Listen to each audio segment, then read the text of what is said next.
Hello friends, मैं doctor Dayanand Tiwari, health coach, mind body medicine and heart lifestyle expert, motivational speaker.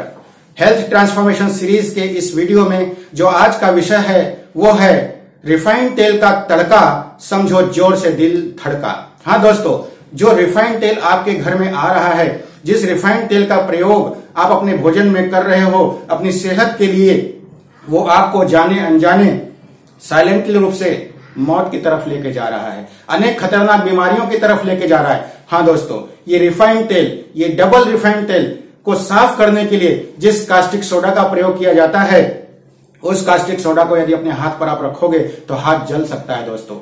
उसी caustic soda का उपयोग हम refined तेल के माध्यम से अपने भोजन में कर रहे हैं। जब ये कास्टिक सोडा रिफाइंड तेल के माध्यम से हमारे शरीर में जाता है तो हमारे आंतरिक अंग अवयवों की क्या हालत होगी, क्या आप कल्पना कर सकते हो? यदि उस कास्टिक सोडा से हमारा हाथ जल सकता है तो हमारे इंटेस्टाइन की, हमारे अतड़ियों की क्या बुरा हाल हो रहा होगा, आप समझ सकते हो। और इसीलिए गैस्ट्राइटिस के प्रॉब्लम, अल्सर के प्रॉब्लम, कोलाइटिस के प्रॉब्लम, लीवर के प्रॉब्लम आदि समस्याएं केवल और केवल इस रिफाइंड तेल के प्रयोग से हो रही है दोस्तों। रिफाइंड तेल में जो हम अपने ब्रेकफास्ट को, अपनी सब्जियों को, फास्ट फूड, जंक फूड को आदि को तलते हैं, भूनते हैं, उसका क्या असर होता है आप जानते हो? उसका असर यह होता है दोस्तों कि उसमें फ्री रेडिकल्स बनते हैं, और ये फ्री रेडिकल्स हमें अर्थराइटिस के प्रॉब्लम, शरीर में दर्द के प्रॉब्लम, बैकएक के प्रॉब्लम, जोड़ों में दर्द के प्रॉब्लम और अनेक प्रकार की वात व्याधियों को उत्पन्न करते हैं दोस्तों। अनेक प्रकार के ये जो फ्री रेडिकल्स बनते हैं, ये फ्री रेडिकल्स ही कैंसर का बहुत बड़ा कारण बनता है। यही रिफाइंड तेल का फ्री रेडिकल्स हमारे लीवर को खराब करता है, हमारे किडनी को खराब करता है, हमारे कोलेस्ट्रॉल को बढ़ा देता है दोस्तों। ये हमारे शरीर का बहुत ही बुरा हाल कर देता है। आखिर क्यों हम तेल का उपयोग करते हैं दोस्तों, मुझे बताइए। इस तेल के अंदर एक चर्बी होती है जिसका नाम है ट्राइग्लिसराइड। नाम सुना है आपने? ट्राइग्लिसराइड। ये ट्राइग्लिसराइड जब हम तेल के माध्यम से खाते हैं तो ये हमारे हार्ट को जाके ब्लॉक कर देता है।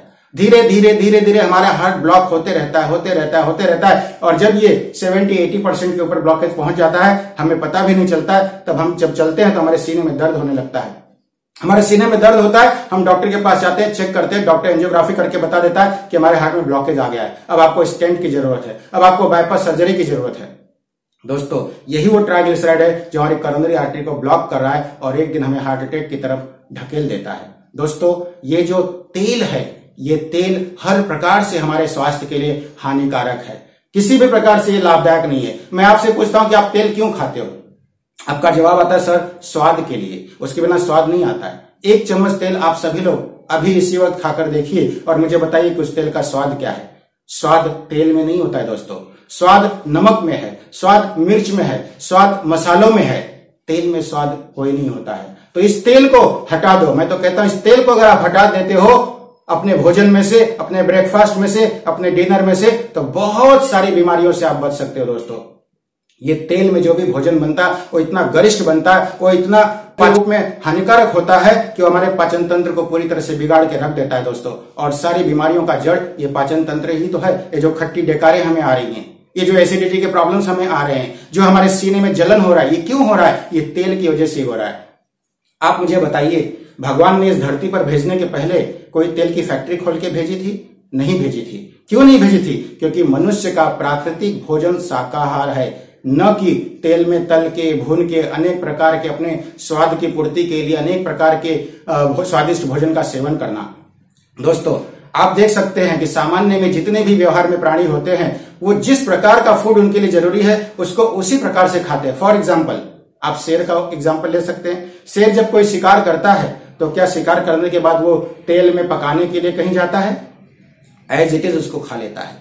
बिल्ली जब चूहे को पकड़ती है तो क्या चूहे को पकाने के लिए जाती है किसी तेल में? एज इट इज खा लेती है। जब कोई छिपकली किसी कॉकरोच को पकड़ती है तो क्या उसको पकाने के लिए जाती है? एज इट इज खा लेती है। कुत्ते का प्राकृतिक भोजन क्या है? मांस है दोस्तों। उसी प्रकार से हमारा प्राकृतिक भोजन भी शाकाहार है। उसको कुक करने की जरूरत नहीं है, क्योंकि जब हम भोजन को कुक करते हैं तेल डाल के, मसाले डाल के, तो उसके सारे जीवन सत्व, सारे विटामिन, सारे मिनरल्स उसके नष्ट हो जाते हैं। केवल हम पेट भरने के लिए, केवल स्वाद की पूर्ति के लिए वो भोजन खाते हैं, लेकिन वही भोजन हमें अनेक प्रकार की गंभीर बीमारियों की तरफ लेके जाता है, जिसको हम आज समझ भी नहीं पा रहे हैं। और जब समझ पाते हैं तब तक बहुत देर हो जाती है दोस्तों। ये जो तेल है, इस तेल में जब हम किसी चीज को पका देते हैं तो वो भोजन मुर्दा भोजन बन जाता है, डेड भोजन बन जाता है। दोस्तों, हमें जीवंत भोजन खाना चाहिए, हमें लिविंग फूड खाना चाहिए। एक एग्जांपल मैं और देना चाहूंगा। एक अंकुरित चना ले लीजिए और एक भुना हुआ चना ले लीजिए, उसको अगर आप जमीन में गाड़ दो तो जो अंकुरित चना है वो पौधा बन जाता है, लेकिन जो भुना हुआ चना है उसको आप देखोगे तो कुछ दिन में वो सड़ जाता है और डेड हो जाता है। कहने का मतलब ये है कि जिस भोजन को हम कुक कर देते हैं, जिस भोजन को हम तेल में डाल के मसाले में डाल के भून देते हैं, वो डेड फूड बन जाता है और हमारे हेल्थ के लिए जरा भी फायदेमंद नहीं है। लेकिन अगर हम अपनी सब्जियों को, अपने फलों को, अपने अंकुरित अन्न को, अपने साग को एज इट इज खाते हैं तो उसके जीवन सत्व, उसके विटामिन, उसके मिनरल्स सभी सुरक्षित रहते हैं। दोस्तों, इसलिए लिविंग फूड खाइए, न कि नॉन लिविंग फूड खाइए। कुक्ड फूड मत खाइए, अनकुक्ड फूड खाइए। अगर आप हेल्दी रहना चाहते हैं, 100 साल की स्वस्थ जिंदगी जीना चाहते हैं, आप गंभीर बीमारियों से मरना नहीं चाहते हैं, तो आप आज से, अभी से इस वीडियो को सुनने के बाद अपने तेल को, अपने रिफाइंड तेल को निकाल के फेंक देना। लोग पूछते हैं, सर क्या तेल खाना जरूरी नहीं है, घी खाना जरूरी नहीं है?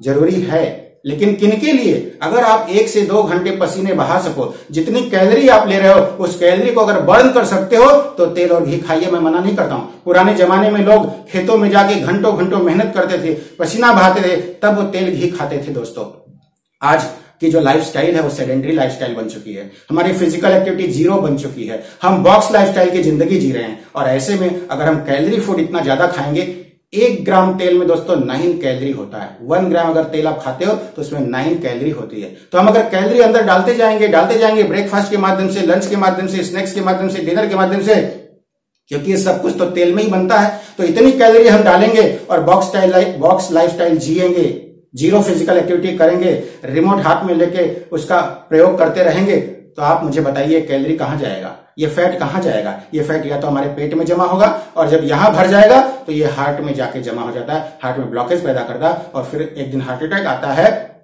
और राम नाम सत्य हो जाता है। तो क्यों हम इस तेल का सेवन करें? क्या जरूरत है इस तेल के सेवन करने के लिए? मैं उम्मीद करता हूं कि इस वीडियो को देखने के बाद आज से, अभी से इस तेल को आप बंद कर दोगे। हाँ, यदि आप तेल खाना चाहते हो, गाय का शुद्ध घी खाइए, कच्ची घानी का तेल खाइए, लेकिन शर्त एक ही है, 2 घंटा पसीना बहाइए, मेहनत कीजिए, श्रम कीजिए, तभी वो तेल आपका पचेगा, अन्यथा वो तेल पचने वाला नहीं है। दोस्तों, तो मुझे उम्मीद है कि आपको ये वीडियो पसंद आया होगा। इसको आप सब्सक्राइब कीजिए, अपने दोस्तों में शेयर कीजिए और मेरे अगले वीडियो को सुनने के लिए तैयार रहिए। Thank you so much.